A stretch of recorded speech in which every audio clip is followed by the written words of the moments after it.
And so it's believing that we're deserving of that abundance. It's believing that we're deserving of that good thing. And sometimes we hold on to said things because we're like, what if this is the only good thing I ever get? Yeah. And it's like, and it 100% is not.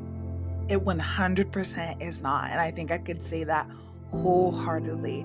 And that doesn't mean that the next good thing is going to look the same way. It doesn't mean that the next good thing is going to bring about the same blessings that the last one did. That one served what it needed to serve.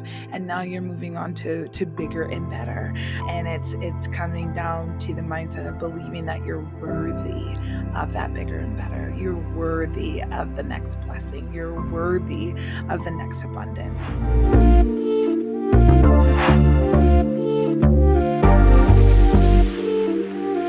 Hello and welcome back to The Fostered. I am your host, Angel Foster, and I am so excited for today's episode. Today we have a very special guest. We have Arielle Estoria on. Arielle is a poet, an author, an actress. I literally saw her commercial the other day when I was hanging out with some friends, and I was like, hey, I just had her on the podcast. This is one of those episodes that just really fills you up. Like, I felt so nourished and fed after this episode, and I guarantee that you will feel the exact same way. So without further ado, this is my conversation with Arielle. I like to start each interview off by asking, what is your story? Oh, that is a question. What is my story? I'm the oldest of five. I grew up in the Bay Area, grew up pretty Christian evangelical, and like have been relearning what faith and spirituality has like looked like for me in my 30s.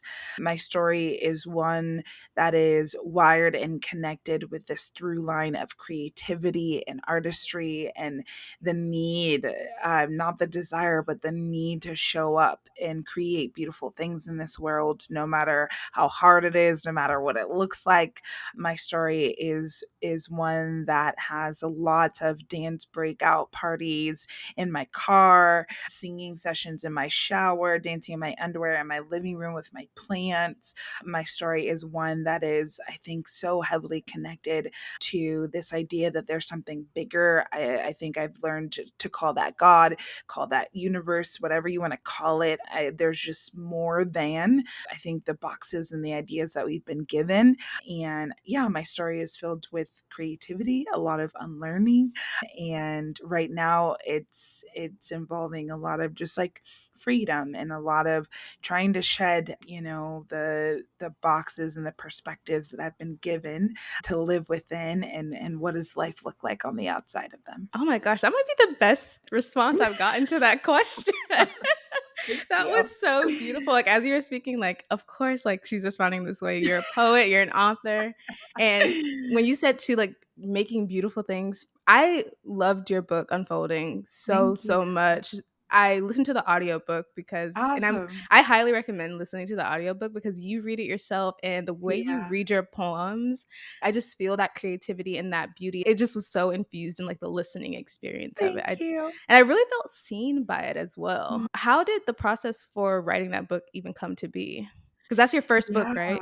That's my first under a publisher. So I actually have two self-published books, all poetry. The first one is called Vagabonds and Zealots. The other one is called Write Bloody Spill Pretty. And if you search the titles, they're both on Amazon. I wrote them with two other poet friends of mine at the time. Both of them are very different and they're just all poems. So they're their poems and my poems. And then this is my first book under a publisher with my own name on it. And this is like really when I'm starting to sit in my Arielle Estoria. Estoria is my middle Mm-hmm. name. And it's kind of always been like my creative pen name, but this marks the first book where all of the titles will come from it. I think Vagabonds and Zealots is under my maiden name, so it'll be Arielle Wilbert over Mm. there. So yeah, I think this was my first and probably one of my most vulnerable books. I think all books come from this lived experience or the desire of a lived experience. Yeah, I've been trying to like dabble into some more fiction, not writing for myself per se, but reading. And I think, yeah, I think I'm reading a friend's book. Her name's Jamie Vraughan. And I'm like, I hear a lot of herself in it, even though it's a character, like even Mm. though. And so I was like, oh, I think that's what fiction is ultimately, is a desire of a lived experience, or lived something that we are trying to create. And I think, Mhm. nonfiction books is the opposite. It's this, I was living it. I was living my own unfolding. And I was telling a friend earlier today who had just finished it, and we were talking about it a little bit. I was like, I needed these poems. Like, I needed these reminders. Like, I needed these 5 seasons to kind of grapple where I was at and what I was feeling and experiencing. And so Mhm. selfishly, I wrote this for me, like I wrote Mhm. this for my own healing, and if it benefits other people, that's beautiful and that's great. But I do think I write a lot of times because I'm talking to myself, and then Yeah. it becomes a talking to other people. Yeah.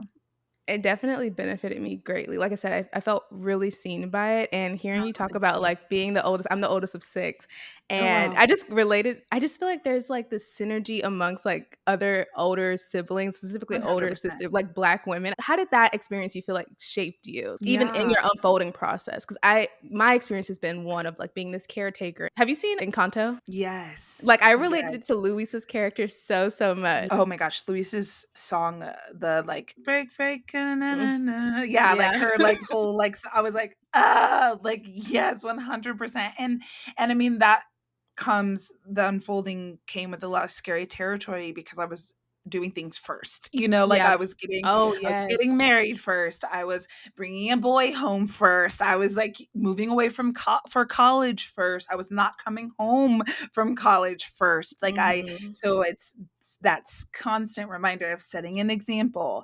worth following, and can I make decisions for myself, and is it okay if they don't follow it? I think Mhm. I needed to live, or needed to make choices that were choices other people could duplicate, or that other people could make because it was an example. And though I think there is some well intention within that, I do think there is also a detriment, because it's like, well, no one has a copy and paste life.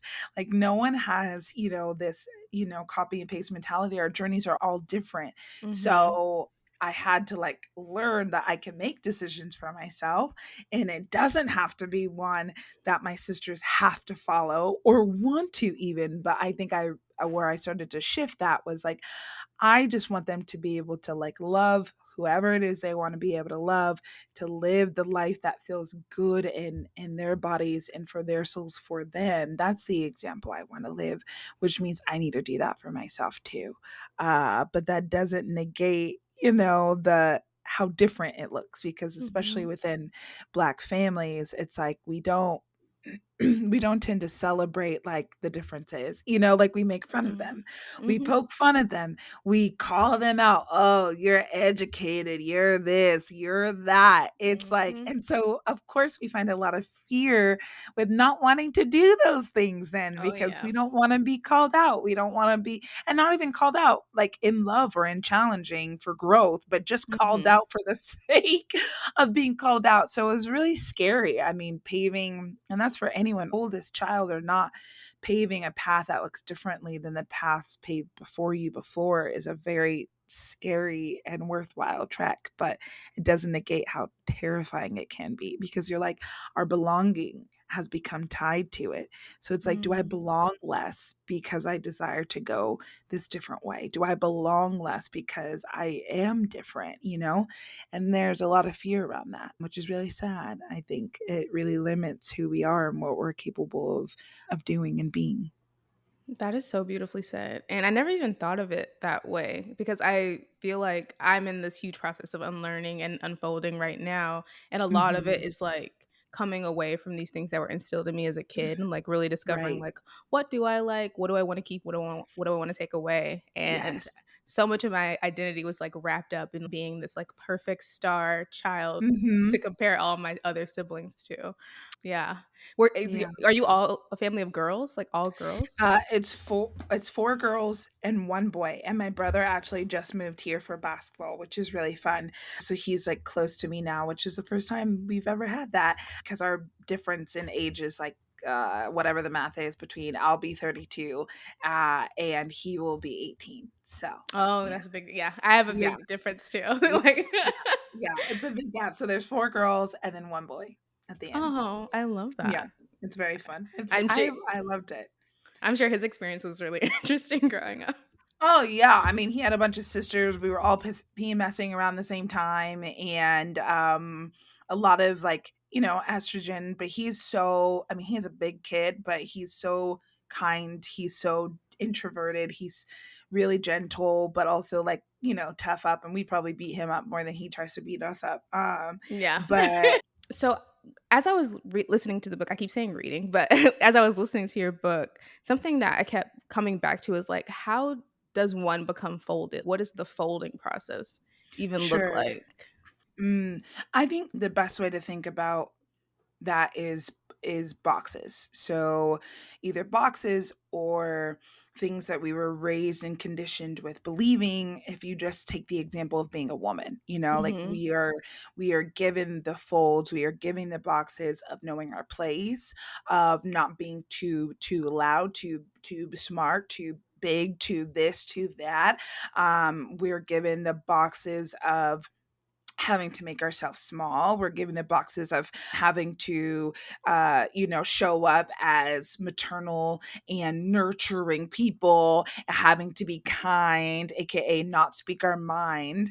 Like those are, and then you have the folds of if you grew up in any, limited theology beliefs where your body and your sexuality was considered a certain way. You have the fold of not being as expansive as you can be in your belief system. And so I think society in itself folds us in a sense of like, I think you just have the example of social media, of having to always be on, having to always have a Hmm. presence, having to always be doing something. In LA it's always like, who are you working with, what are you doing? You have these folds that your creativity has to exist within this constant production. I think there every one of us can identify a fold or a box or a Hmm. cage, however you want to express or talk about the ways that we are limited. That's all that being folded is all the ways that we have found ourselves being limited. Mm, that's a really nice framing for that. I feel like unfolding is a really cyclical process. The more I'm present with it, the more I feel good and I feel in my body. But there are times Mhm. where I do self sabotage or I go back into these, Absolutely. yes, and I I don't know. It's like like the more I guess reps I put in on my unfolding, it just hurts Mhm. even more when I like fold myself again. Mhm. Well, And yeah, it's that I say it's that like once you see, you can't unsee, and once you mhm, know, you can't unknow. So it's like once we do all this growth and all this work to expand and to evolve and to grow, and then we are like, well, we're not that different. And then we try and put ourselves back in said box or said mhm, containment. And it's like, no, babe, you don't fit in that anymore. Like you did the work so that you didn't fit into that anymore. yeah, So why are you trying to put yourself back? Because it's comfortable, because it's safe, because it's yeah. been the conditioning of our belonging, but it doesn't serve where we're going and how big we're becoming. Yeah.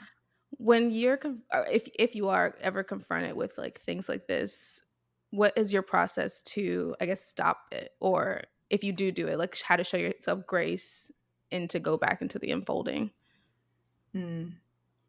Well, one, a lot of it is like so much of that is just happening. Like even, in these 20 minutes or so that we've sat in on this call, we're already like cellularly different people than when we first started this conversation. Like the Mm, actual makeup of our cells and of our bodies are now regenerated into a different internal being in this very moment, but it takes a while for our our soul and mhm, our mind to catch up to those cellular changes because they're happening continuously. And they're doing that to keep our body active, to keep our body alive, to keep our body, doing the process of journeying through life and getting older. And so when we think about that in itself, it's just like my body has the grace in this space to change and evolve all the time. How can I allow my spirit to do the same? How can I allow my mind and my beliefs to do the same? And so it honestly comes down to a lot of grace. It comes down to a lot of extension of permission.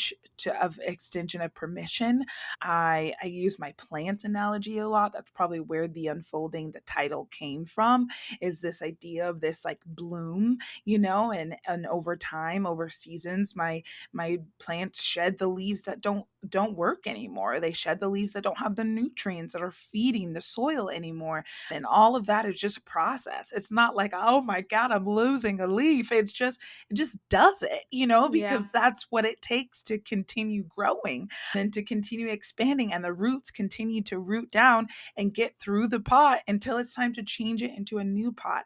And that's the constant cycle that exists within nature, and we come from nature, so Mm. why not allow ourselves the same space and grace for it? But it is hard. I think I also notice how uncomfortable I get when I try to go back into those said spaces, and I'm just like, this doesn't fit anymore.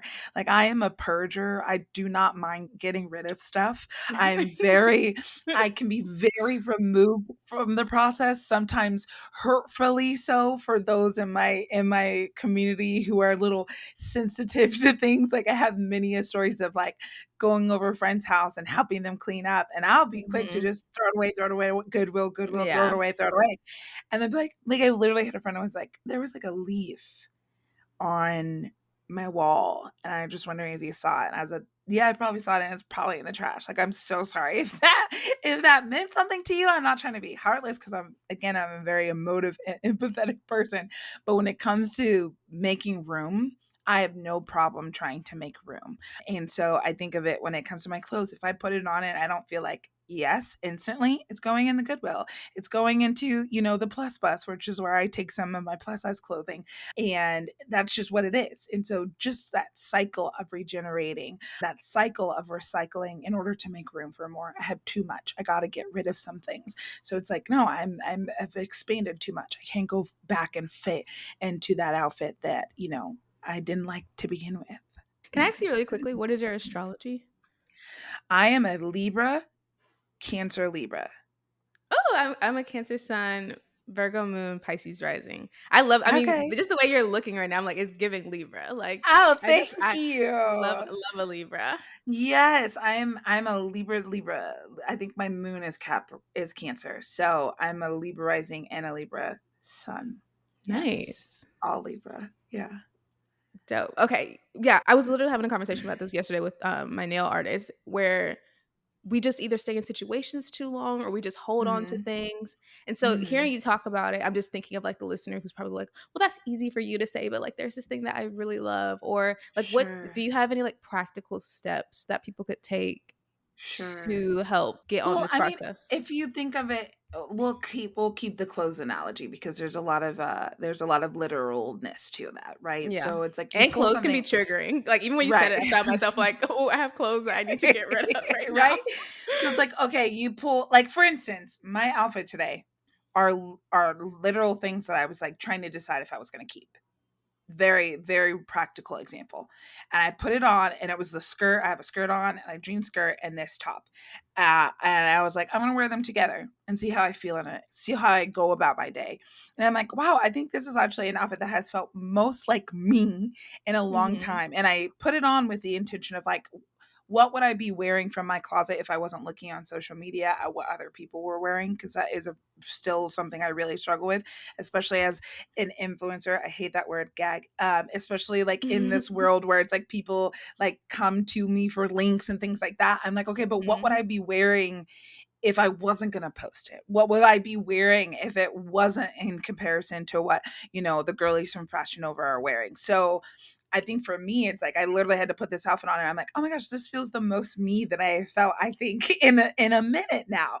And it's because I pulled the pieces off of my closet. And then so there's that wave. And then the other wave is I'll pull something out of my closet. I'm like, but I could wear this to XYZ, right? Mhm. And then 6 months pass, a year passes, and probably X, Y, and Z have occurred, and I have not Mhm. pulled that back out. It's got to go. Mm. If I have not tried to wear it within 6 months to a year, I'm not thinking about it. I'm not reaching for it. So when I hear that, like it might be easy for you to just get rid of something. It might be easy for you to just like and assess what loving it means. Does loving it mean it makes me feel safe? Does loving it mean it's comfortable or it reminds me of something? And they're just like cozy things we keep in our, like I probably have a sweatshirt that I got from Aerie like 5 6 years ago because it's held up. There's no Mhm. holes in it. I'm wearing it about the house while I'm probably on my period. Like I'm not. So there are those things that we keep for the sake of comfort, but then there are also those things that we just keep around just for the sake of keeping around. But it's like you don't actually want that. You don't Mhm. actually desire, keep replace it with something that you're going to be consistent with. Replace it that you're going to something that you're going to be excited about. So it's like you might love it, but like when you're saying you love it and you don't want to let go of it, what are you actually saying? Are you saying I'm not ready to? Are you saying I want to let go of those things, but they've been really safe for me? They've been really comfortable for me? I mean, no one's I don't think we talk about enough how there's so much grief that comes with change. Oh, There's so yes. much grief that comes with growing. So let yourself be sad about it. I, for one, am not that person. I low key forget about the things I put in those black bags and drop off because I don't remember them a lot of times until I see them on someone. I'm like, hey, I think that was mine, but even Mhm. still, it's like a distant memory. So I think there's always things that we can hold on to because there's such a warmth to them and a comfort to them. But if that warmth and that comfort becomes a space that we lean into instead of growing, maybe it's time then to kind of assess why we're holding on to it. Totally. I mean, when I think about things that I've held on to or relationships or situations that I've stayed in like far past their due date, I feel like a lot of it is either a scarcity mindset. Like, I feel like it wasn't just Oh having a scarcity yeah. mindset. And the work to have me feeling more abundant is a very hard process. Like, I did not think it would Mm, be this hard because people just say, like, oh, just think abundant thoughts and right. embrace abundance and Right. do abundant yoga. And I still, Uh-huh. I still am like, but and maybe it's like being a poor kid, I don't know. How does that play into does that play into at all of what you're speaking about? Yeah, well, I think a lot of it is coming back to reminding yourself that you're worthy of the abundance in the first place. I have this poem called Glorious Opportunities and I wrote it right after, I think it's in the book actually. I wrote it right after my first date with my husband. And I was literally going to self-sabotage myself from this 8-hour date with this man who 8 opened it. hours? Yes, ma'am. Woo! I love an 8-hour date, honestly. It was 8 hours. He picked me up at, like, golden hour-ish time. He had a rose and a note. We went to dinner. We sat in a park, ate said dinner. It got dark. We went up to the Griffith Observatory. We looked at the stars. We walked around. We sat on a bench. He read this little nugget of a book to me, which is in the poem. It's called Drops Like Stars. And that's why at the end of Glorious Opportunities I say, like I've how much I've struggled with believing that the good things that are happening to me are for me, like this relationship, the things that were happening in my career. And I say at the poem, like even if these opportunities like bounce off my palms like raindrops and disappear, at least they were mine and they were glorious. And Mm. so it's believing that we're deserving of that abundance. It's believing that we're deserving of that good thing. And sometimes we hold on to said things because we're like, what if this is the only good thing I ever get? Yeah. And it's like, and it 100% is not. It 100% is not. And I think I could say that wholeheartedly. And that doesn't mean that the next good thing is going to look the same way. It doesn't mean that the next good thing is going to bring about the same blessings that the last one did. That one served what it needed to serve. And now you're moving on to bigger and better. And it's coming down to the mindset of believing that you're worthy of that bigger and better. You're worthy of the next blessing. You're worthy of the next abundance. And I like started this morning. It's so funny that we're talking about that because I definitely started this morning, writing a poem where it's just like a bunch of different stanzas and ending it with remember that you're worthy. When the bills add up more than the bank account and it seems you do more chasing checks than finding purpose, remember that you're worthy. When the words have a hard time flowing, the art is not as enjoyable as you remember. When the paint is dry and your feet stopped hearing the music your heartbeat used to sink to, remember that you are worthy. When they try and tell you you're a little too alien to call stolen land home, remember that you are worthy. When you're told that your body does not bloom as full as anyone else's, remember that you are worthy. Mm. And I think it's just like coming back to that, yeah, remembrance and that trusting and that knowing. We have to know it first before we can embody it, before we can adapt a mindset to it. Oh my gosh. I feel like you were just like speaking into my soul right now. Like I really I didn't realize how much I needed that, honestly. Mm. Yeah, I think a lot of this just comes back to like feelings of unworthiness.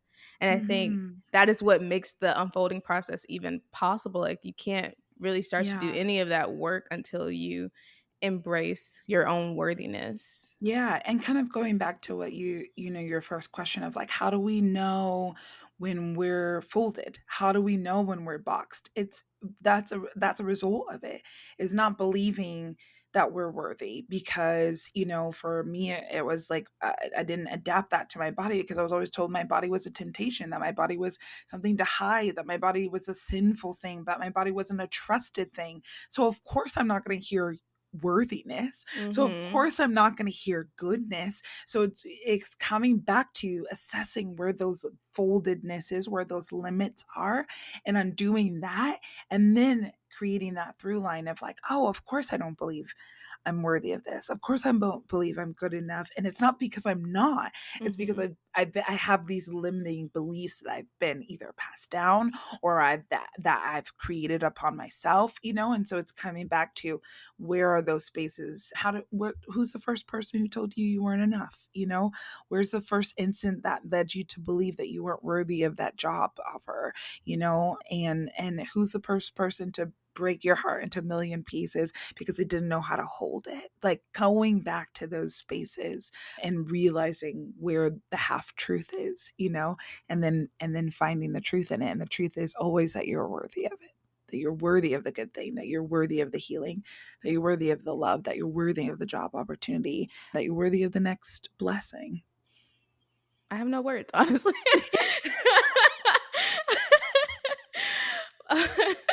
Are there any I always come back to the practical because sometimes I feel I don't wanna get, like, too far out of space. I'm like, "How can we integrate this, like, on Hmm. a practical level into our lives?"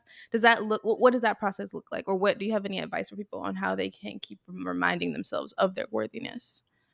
It's a speaking over. It's Mhm. a post-it note on your mirror. It's a screensaver on your phone. It is a in the same ways that we were indoctrinated with the limited beliefs, we have to indoctrinate ourselves with the unlimited beliefs. So Mm. it's that constantly, it's that speak it till you believe it kind of Yeah. energy. It really is in that put it in your body until you feel it, until it's something you care. I say like confidence is what makes your spine stand taller. It's that continuing to put in that work and in that mindset, to keep to get you to that point. And it's something that you have to do every day. There's some Mhm. days where I don't always tell myself I'm worthy. Sometimes I'm like, you're shit and you ain't doing shit and you ain't you like you have those days, and that's like 100% part of it. It's part of it. But then there are other days where I'm like, no, I'm good enough, like no, I am deserving of this.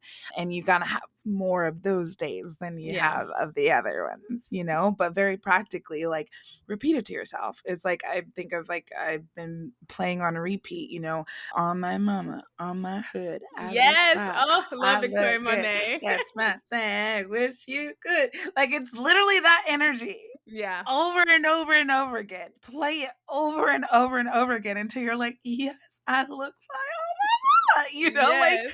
it becomes an embodied, like you think about it like that. And so it's like, even if you're staring at yourself in the mirror, you're like, I'm worthy. Mm-hmm. I'm worthy. I'm worthy until it becomes something where you're like, I'm worthy. I'm worthy. I'm worthy. Like it becomes a shift. And so allow yourself to experience that growth in that even. Totally. Yeah, I feel like I was taking in a lot of messaging from a lot of different places, like on social media, specifically around. Mm-hmm. I don't know if you were seeing this on your side of social media, but I was seeing a lot of stuff that was like about really leaning into rest, kind of like Mm-hmm. anti work culture, which I Sure. was all for, and was like, okay, but I can kind of lean myself to extremes, and so I was like, Yeah. cool, no work, no nothing. Like, obviously, still did enough work to like get my bills paid, Uh-huh. but like Uh-huh. anything that I was like passionate about, the podcast, social media, even my own writing, I just kind of like put it on the back burner and was just like, you know what, I Mm-hmm. don't need to be like putting this energy there. And now I'm back in like my self-help book era a little bit. And reading your Mm-hmm. book really kind of like thrust me back into that because I stopped listening to Mm. all books that like any advice type books. And now I'm like, no, it actually does. Like, you do need like some discipline, you need some structure. Yeah. And I also just had the nagging of the things that I wanted to achieve and like work on in the back of Mm. my mind. And so now Mm-hmm. I'm like, I guess I kind of unfollowed a lot of those people and like really don't even get on social media as much unless I'm like also Yeah. posting and I'm like Right. listening to more like motivational, encouraging things Yeah. that keep me kind of on my Zoom, like focus on what I'm Mm-hmm. trying to achieve. I love that. So I feel like it's exactly that. It's just like kind of like whatever messages you want to get, you kind of have to like keep them on replay so it can like really get Absolutely. soaked in. Yeah. To Yeah. transition a little bit, I wanted to ask you about what your writing process looks like. And like you said, you wrote this morning. So like how often do you write? What is that for you? It's all very chaotic. It comes when it comes and it leaves when it leaves. I'm reading the Creative Act by Rick Rubin, and yeah, he kind of talks about, and it's funny because I'm working on a spoken word album. It's actually a continuation of the book, so it'll be called The Art of the Unfolding because I wrote the book 3 years ago now, and I tease like at my like book conversations that I've had this year that I today I would write a whole different book. It would be very similar, but I would write it so differently. And so I'm giving myself the space to explore that different in just spoken word. So I was like working on the album with my producer, and another producer is coming in and helping us with just like hyping it up and like finding more through lines to it. And he asked me what my process was, and Seth, who is my producer, he was like, she kind of blacks out. And he's like 100% right. Like I just and Rick Rubin talks about like you go to a place and you Mm-hmm. don't, it's a place like you can call it a void, you can call it a reception zone, you can call whatever you want, but it is like you just go to a place. Like I was in the shower and all I kept hearing was like, remember you're worthy. And then I was like, oh, laying in foreign and remember you're worthy, and like artists and what do artists struggle and remember you're worthy. That was me in the shower all morning long. So when it comes, it takes over my whole brain. I have to stop and surrender to it. And Mm-hmm. so that is the most process it gets, is like, this poem is coming now, deliver it or not, but it's coming. And so with the book, it was a little bit more structured just because I had edits and notes and deadlines, but even still everything that existed were all spills. I rarely say I write. It very much so feels more like a spilling process. Like there's this gushing, there's this transference, whatever you want to call it, happening, and my only job is to put it down on paper and respond to it. And so that is honestly the process of things. Mm. So it's not, it very rarely is it like I'm gonna sit at a coffee shop. I have been trying to practice more of that with my Substack just so that I'm consistent with it. And even still, I'm like, I had a 1 week off and I've already just been chaos. So like this weekend, I need to like make sure I come back to it. But for the most part, it's like, it's just like, oh, it's coming. You should probably write this down. I do feel like, have you read, it's Liz Gilbert's book, Big Magic? Yeah. I started it. I need to finish it actually, but I got to the point where she talks about how ideas will leave you. Like they'll Yeah. come to you and then they'll go to the next person, which I will never forget because I'm an I don't know if you're familiar with the Mhm. Enneagram, but I'm an Enneagram 4. I love Same. you. I love uniqueness. I love being different. So when Yep. I first read that, I was like, oh, well, I'm not about to let nobody else have this. Like, this is Mhm. my idea. And obviously, I do think a lot of ideas are all kind of variations of the same thing because I think they are speaking to the human experience, which is though versatile and multifaceted, there is a through line to all of it. So I do think Mhm. a lot of the ideas kind of sit in the same way. But yes, her when she was like, the idea will pass you, I was like, oh, absolutely no, it will not. I think even before getting to that point, there is like a frequency that you need to be tapped Mm, into to where ideas can even be made available to you. Like I feel like yeah. ideas, I think she talks about it in the book too. Like ideas need to know that you're a worthy of You're executing them. available to it. Yeah. Yeah. Which comes from kind of what you were talking about, like rest. I do think the soft life luxury girlies have a point to what they're trying to say. I do think what that is introducing is that we just need more of a balance, that we can't always produce, that we can't always create, that we do have to have moments to rest. And I'll feel that in my body. Like my spouse and I, we went to Catalina Island for a few days last week because he was getting ready to start school. And I was like, I just want, like, I need to be by the water. I need to be by the Mhm. water and I need to be reading a book. That's all. And I knew I needed that. And how much that it allowed me to tap into my creativity was just unmatched because I do need time to just be, Mhm. to just read, to just listen, to just be still. And that allows, I think more room for you to be tapped in. And I'm very hypersensitive. I'm very hyper aware of things and around me. So I tend to make myself pretty available to things. I think I've always, hence why I'm like, could be in mid conversation or in the middle of a concert or whatever. And I'm like, I'm so sorry, a poem's coming right now. And I am not trying to be rude, but I have to go write this down right now. And so now Yeah. the people around me just know. But yeah, making yourself available to it is something that is really important. Because are you going to serve the work that needs to be done once you get it, the Mhm. execution that needs to happen once you get said idea. It can't just be an idea. It has to live and breathe into something. Totally. Yeah, I feel like I've heard Taylor Swift talk about this before too. I'm a big Swiftie, Really. if you don't Yeah. know. I love Um, that. but she was talking about like riding in the car with her friend and like her friend just talking to her, and then she like looks over and she's like, "You're not even here anymore." And she's like, "No," like I'm like, because she was like trying to like sneakily like record a voice memo for a song, and so We'll be like driving in the car and I'll be humming. And then my spouse will turn the radio down and be like, "What are you singing?" I'm like, "I don't know. Leave me alone." Like, it just is like, you just like, you do kind of black out, or you do kind of like go somewhere and you're like, I was here. I promise you I was here. That's how, and I was here because I received something from this moment.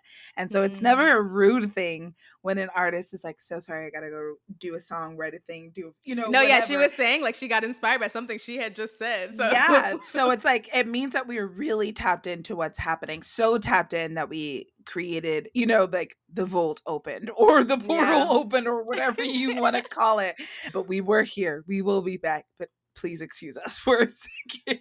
No, that's so real. And I think what I'm really taking away from what you're saying is like around being still and rest is that I feel like we've kind of lost what actually like true stillness looks like or like what true rest Mhm, can look like in a world filled with like mhm. so many distractions because I'm like Yeah. I'm taking a rest that means I'm watching all of Love Island in a day like Sure, like sure.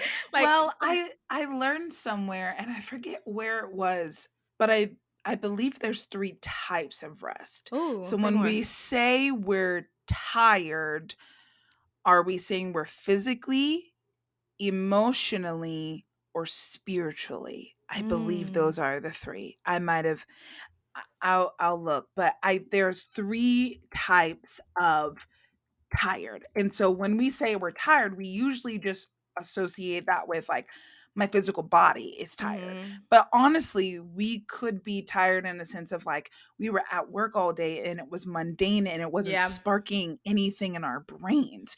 Or we were at work all day and we were sitting and our bodies weren't being activated. So we have to be very specific when we're saying I'm tired. Are you spiritually tired?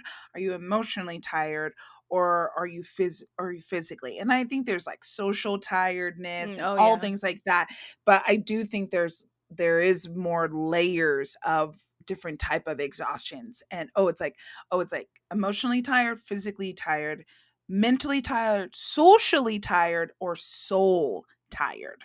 So it's Mm. like, which tired am I? And I'm like, All of them. oh, I know I'm socially tired when I wake up on a Sunday and I'm like, I don't want to speak to anyone. I Mhm. don't want to be around anyone. Oh, I'm socially tired, you know? Like, or I had a week where I just like binged like TED Talks and I was reading Rick Rubin. And then I went and had a really 4 hour conversation with a friend. Oh, I'm so tired. Like, that was a Mm. lot of intake. Let me sit with that for a second. So, when we say we're tired, I do think when we're applying rest to that, it's like, well, what kind of rest are Yeah. you referring to? And knowing how we refill and recharge each of those spaces within ourselves so that we know then how to actually go in about rest, you know. Yeah. No, that makes perfect sense. But it does seem like when it comes to like stillness and presence, like there is a certain level of distraction limiting that you do. Say that again. Like, what do you mean? I feel like what you're speaking to about like being present with your people that you're with and Yeah. being present to these ideas, you Yeah. can't be distracted. Like you're not on your phone scrolling while No. your like friend is talking to you. No, because those are, you don't want things that interfere with the transference. Oh, I sound like a crazy woman, but No, I'm you saying don't. it I'm all anyway. about this. I'm all about like, it. I'm like, I was like, what did you say? Transparency. This is like the other part where I'm like very consciously blacking out right now, which is a really interesting mindset to have. Anyway, yeah, you don't want things that interfere the transference. So while you're getting this input, idea, creativity, this download, the last thing you want to do is pick up your phone to go look at what somebody else already downloaded, they've already gotten and executed. I think that's why social Woo, media that's a is like word. I think that's why social media is so hard for us because we're trying to like get inspiration and be inspired, but like you're going and getting inspiration and being inspired by someone who already executed their download. They've already sat with it, they've already received it, and now they've already executed. You are just trying to get it in the first place, and you're watching someone's final step, you know. And so I think that's why I'm like, I tease, I'm like, oh, social media doesn't want art, it doesn't want process, it doesn't want messy and unhinged. It is a highlight reel of finished products, which does not give our creativity the room or space or justice it needs for all of the processes that exist within it. And so I do think it's like, no, you want your phone to be off. In a way, I there's like some girl posted some reel who was like 5 steps or things in your day that habits you should have, blah blah blah. Went too fast because I'm too old for these 10-second reels. But the only thing I did see was no phone from 9 p.m. to 9 a.m. So for me, the way I execute that is I do not look at my phone or social media. I don't get on an app before I do my workout. So if I'm not working out till 9:30, that means I'm not looking at my phone till 11 a.m. or noon. Granted, if you have things you scheduled that need to be posted, whatever, but I really tried not to let the first hour or two of my day be consumed with what everybody else is doing or what everybody else is saying or wearing, because that just allows me to like have a little bit more fluidity and freedom to receive in that moment if I need to receive. And I do sometimes get some of my greatest ideas in the shower and I want room for that, you know. I Yeah. know that that is a transfer space for me, so I'm going to do the best I can to keep that sacred. Yeah. So you're not playing music in the shower. Or are Very you? rarely. No, I'm mostly afternoon. I'm showering part 2 and going somewhere for the evening, and I might play a little bop. But I really don't I like I said, I'm hypersensitive, so too much light sound in the morning, like, even this morning, I'm like, "This might be TMI," but my husband was up, ready for work, doing his thing. I came into to the bathroom, and I was going to 7 a.m. Pilates, and he was like, "What you doing?" I'm like sitting on the toilet with my eyes closed because he has the lights on and he needs the light, but I am not ready yet. And he's You're like, like my "Okay." boyfriend. He's like, "Okay, love you." He leaves the bathroom, turns the light off. Most people would be like, "Oh my God, that's so rude. Why would you do that?" But he knows me. Like, Mhm. that's too much light for me right Yeah. now. And so, yeah, I think it's learning your sensitivities and using that as like not as not a weakness, it's just a thing to be aware of, and to respond to it accordingly. Yeah. No, I think this is great to share because I feel like what you're saying, I feel like I do this and a lot of people do this where we'll go on social media to look for like inspo and different things Right. like that. And then I get frustrated because I'm like, oh, my shit looks like everybody else being that Enneagram Uh 4. But it's like, of course uh-huh. it does because you're just Uh-huh. emulating everything that you're seeing online. Like Yeah. It's that. hard. Yeah. It's very hard. Even like putting on this outfit this morning, like I said, one of my shower downloads was I hope you learn to celebrate yourself in a world that loves to copy and paste. Like I think we have this weird thing where we celebrate differences so we all do the same differences because someone's Yeah. difference went viral, and so we did our version of that difference so that we could also go viral, and then you're just like, that's not different anymore. So yeah, I was really sitting, I'm like, half of me was like, I kind of look like Little House on the Prairie this morning, but I also was just like, but also this is very me. Like sometimes I'm not in very trendy, very cute outfits. Like sometimes I look like a hippie woman who's gonna go churn butter somewhere, and that's just who I am, and that's fine. And so I was like, oh, telling myself like I hope you learn to celebrate your differences in a world that loves to copy and paste, and yeah, I don't know, it is hard though. It's hard because we're indoctrinated with it. It's everywhere, but that Yeah. just means even more so how reminding ourselves the power that we how much we have the power to like put it down. My Yeah. husband is so good at deleting. He'd be like, I don't know, I just deleted it today. I'm like, you deleted the whole app, Yeah. all of That's my boyfriend. Instagram, you know Like and then all of it.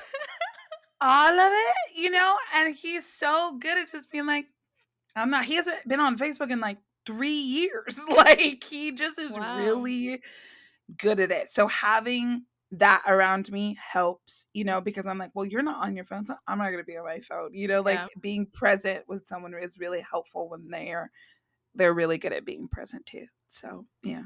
That's just great. I'm gonna challenge myself to not play any. What I've been doing is like watching a little show actually in the shower. Like it's gotten really bad. So like Oh I'll like have it set. no. I don't know if your grandma was like this. Like had a little TV in the kitchen. Like Yes, there was one in the kitchen. so I feel like the new little TV for this generation is like an iPad. Yeah, And that's so I fair. just carry or your iPhone, and I just carry my Yeah. little iPad around me, literally cooking in the kitchen, have my little iPad. Like I just and so it's gotten kind of like bad. That's so So I need to funny. stop bringing it with me in Yeah. the shower. So I'm gonna challenge myself to Yeah, it not. becomes a little codependent thing, because then it's like, oh, what are we when we find ourselves that um, indebted to it? Yeah. What are we avoiding? Like what Oh are we yeah. not trying not to sit with? What downloads do we not want to receive? Like there's so much that but so I get pretty overstimulated. So I'm like, even after an event, I don't have music on usually in my car just because I'm like, I can't, Yeah. So that's just how I've learned for my own personal creativity. I'm like, I gave a lot just then, and I Mhm. was given a lot just then. So I just need silence, just a little bit of nothingness for a little bit. So the thought of like shower water and a television, I I get it. know it's bad. I it's so bad. I thought my maintenance man like was gonna walk in on me, and I was like, if someone saw me right now with Like this damn, I'm dead. That's I'm funny. That's actually yeah. really funny though. I'm actually like surprised I'm even sharing this. I love that. I appreciate it. I appreciate it. No, no judgment here. Okay, so you touched on it a little bit. I am a fitness girly, and you said you do Pilates. What other workouts do you do? I'm just curious. Yoga. I've been practicing yoga for about 8 years, and I talk a lot about it in the book. I'm also 200-hour teacher certified in yoga teaching, and then I do reformer Pilates, which I started this year, and I've like loved it. I really don't. I don't like hypes. This is my other Enneagram 4ness. I don't like things that everyone's always talking about. Like did Soul Cycle, hated it, and didn't like a lot of actually other reformer Pilates classes, but this specific one, it's called Club Legree. It's not Pilates, it's Legree. Oh, I I'm a really Legree love. instructor. Oh wait, that's amazing. Yeah. I love Legree. It's like Yeah. super close to my house. It's been a really good balance of like my chiropractor was like, "Oh, so your yoga is for your mobility and your flexibility and and then the Pilates is for your stability." And I'm like, Mm. "Yeah." Even this morning when I was like doing like this little thing, I was like, Hug a "Okay, tree. little like, oh, is that what that's called? A little hug Yeah. a tree action." I was like, "Okay, little line in this little what's this? Your arm? Your bicep? Your bicep and my biceps." I was like, "Okay, cute." Yeah. I really don't work out. This is why I think it shocks me so much because I don't work out for physical. I work out for mental. Like I have Same. to move my body in the morning, otherwise I will be not productive. I won't sleep well. I'll be up all Mhm. night because I'm not like executing that out. So I Yeah. move because I'm the most sane when I do. And Mhm. then so whenever physical things come out of it, I'm like, okay, collarbone, that's fun. And then I move on. Yeah. I've been doing Legree for a little over a year now, and I was looking at a video of myself from last year, and again, I only really work out for mental health, but I just Yeah. noticed like a little bit more definition, like in my face, and my face didn't look as swollen. And I was like, oh, Yeah. that's like kind of cool. Like I don't know, it's That's like it, nice. Yeah. yeah, Again, it's like such a beautiful thing to have when you're like really going in it for the sake of the mental and like whatever other results come out of it, great. Like I think my writing is like that. I'm like, I'm going into this because I need to hear these words and if it heals other people, amazing. That was like, hmm I wasn't necessarily always, and there are some things that I write that specifically I'm like, this is for someone somewhere in this big, big world. And I don't know where they are, but maybe they'll find this. There are some very specific pieces I have for that, but a lot of times it's just like I needed this and it heals other people. That's really cool too. But I think yeah, working out is very similar. I'm like, I don't know. I was feeling very wonky on Monday and on Tuesday I'm not. So here we are. yeah. Like, That part. I also find that I'm very like irritated if I don't work out. Like yeah. I might smack It's someone. it's So hard to like when I'm on my cycle because I'm like already a mess and I really can't do as much workout because I'm the older I get, the more back cramps I get, which is awful. So I can't do a lot of my like Pilates and stuff, but I'll go for walks and things like that. But if I don't do some type of movement, I would be insufferable. yeah, I just got a 100%. walking pad, and my boss, Oh, fun. my boss was like, "This is the happiest I've ever seen you." And I Oh was my gosh, I love that. I because my love job that. was I work from home, so I just needed something. But yeah, I love Yeah. that you're a Legree girly. Yes, I love the Gree. I'm in. Nice. I'm in it. Yeah. Okay, well, to wrap, I would love to ask, what are you fostering for yourself, either this week, this month, and this new? We're in Hmm. a new season, and for this season. Yeah, I am fostering. Well, I'm about to start my period, so I'm about to foster a real slow, easy weekend. Yeah. Fostering, purging some, cleansing some things out of my life How do because you have real much. anything left?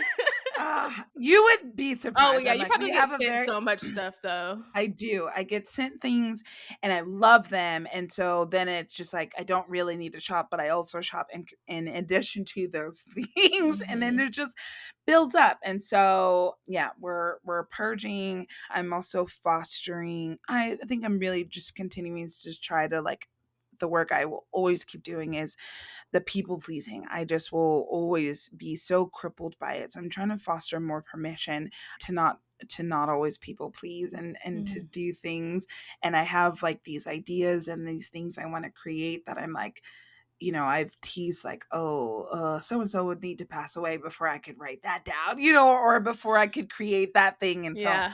I'm like, no, that the ideas are coming. Yeah. So we got to do something with them. So I'm in that space of trying to foster that fullness with my art and my creativity, even though it's like, the unfolding already scared me and it before it came out, I was like, this is just, we don't have to publish this. You know, like Oh it yeah. could just be, it could just live in my Google Docs. We do, this doesn't have to go anywhere, but it did and it does. And so, but I keep having projects where I'm like, I'm scared. I'm gonna shat my pants. So, yeah, we're fostering courage, I guess, for fostering the permission to create and Hmm. let it just be for the sake of creating and not what people are going to think about it. Yeah.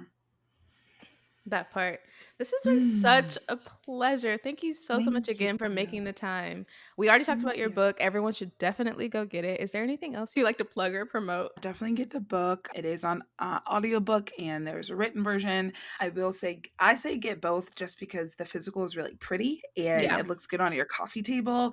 And also, like, there's like little like quotes in there that I don't read in the audiobook. So that's like Mm. a little, like, little sneaky thing. You can also find it at your local bookstore, hopefully. So shop small if you can. And then also for listening to the audiobook, you can go to the big guys like Audible, or you can find it on smaller spaces like Libro FM, which support small bookstores and also libraries. And then look forward to, yeah, the album that hopefully by the end of this year will come out, if not maybe early next year, but that'll be coming out as well. Yeah. I'm really excited for this album. I just love the way you Yeah. speak. Like your voice is so Thank you. soothing. It's Thank something you. I definitely listen to in the shower. Yeah. I'm also on Spotify as well. There's some other poems and things like that. So Oh, you I can didn't know find, that. yeah, you can find Spotify, iTunes, wherever you listen to music. If you search my name, some poems that I've written to music will pop up on there as well. Oh, checking that out immediately. Nice. Yes. Thank you Yes. so much for Thank coming on. you. Y'all, I did not lie when I said that Arielle was going to make you feel so nourished after this episode. I'm so grateful for her coming on and making the time. She's very busy, but I'm so happy that she blessed my small podcast. I just feel so grateful. And definitely go check out her book. Now I am going to get the physical copy because I want to know about all the little hidden gems interweaved in there. And like I said, I love the audiobook, so I recommend getting both now. I'll have all her links linked in the show notes. And if you want to support this pod, what to do, please share it with a friend, someone you may think will enjoy it, get a lot of value out of it. Also, liking, subscribing, all of the things that may seem really simple really go a long way with getting podcasts to grow. Thank you so much for listening. I really appreciate if you've listened this far, and I hope that you have a great rest of your week. I'll talk to you soon. Bye.